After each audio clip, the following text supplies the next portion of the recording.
The first time Ethan Carter stepped inside the mansion, he noticed something that didn't make sense. The house sparkled with luxury. Marble floors, priceless paintings, and crystal chandeliers. But a strange smell of medicine hung in the air. Everyone whispered that the billionaire owner, Richard Hawthorne, had been mysteriously sick for years. Doctors came and went, yet nothing ever changed. Ethan wasn't there as a doctor. He was a single father who had taken a cleaning job after losing everything in a factory closure. Every dollar mattered because his 8-year-old daughter, Lily, was waiting at home, believing her dad could fix any problem.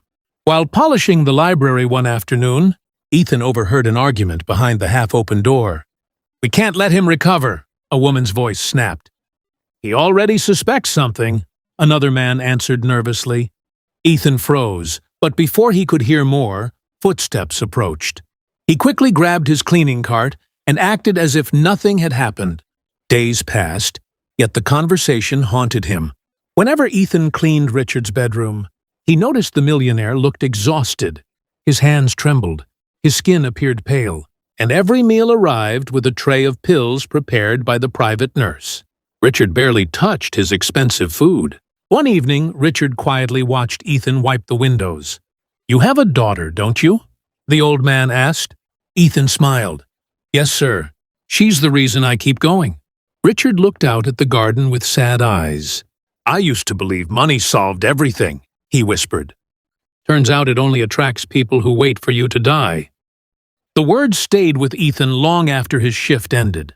The next morning, while emptying a trash can in the private medical room, he noticed several medicine bottles that looked brand new. Something caught his attention. The labels didn't match the prescription sheet lying beside them. Ethan wasn't a pharmacist, but his late wife had worked as a nurse. He remembered her warning that changing even one medication could seriously harm a patient.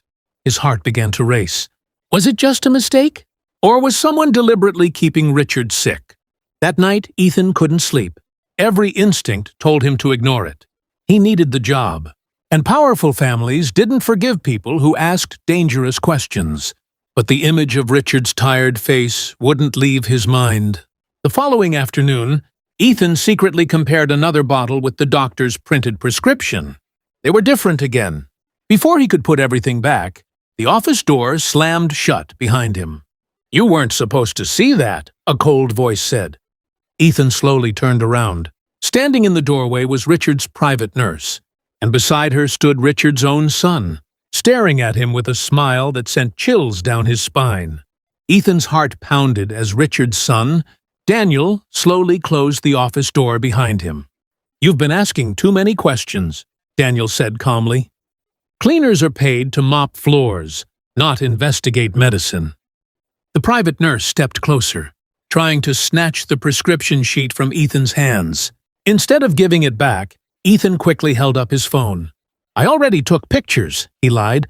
For the first time, panic flashed across Daniel's face. "You don't know what you're getting into." "I know someone is poisoning your father," Ethan replied. Daniel laughed, but it sounded forced. "My father has been sick for years. Every specialist agrees." "Then why don't these prescriptions match the bottles?" Ethan asked. Silence filled the room. Before anyone could answer, Richard's voice echoed from the hallway. "What's going on?" Daniel immediately smiled. "Nothing, Father." The cleaner was just leaving, but Richard noticed the fear on Ethan's face. "Stay," he ordered. Taking a deep breath, Ethan placed the prescription sheet beside the medicine bottles and quietly explained everything he had discovered. Richard frowned. For years, he had trusted the people closest to him without question. Instead of arguing, he picked up the phone and called his longtime family attorney. "I want an independent medical team here immediately." Daniel's confident expression disappeared.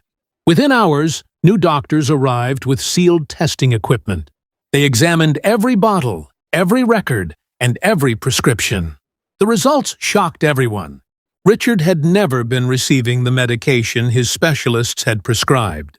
For nearly 3 years, the pills had been secretly replaced with drugs that weakened him day after day without causing obvious suspicion.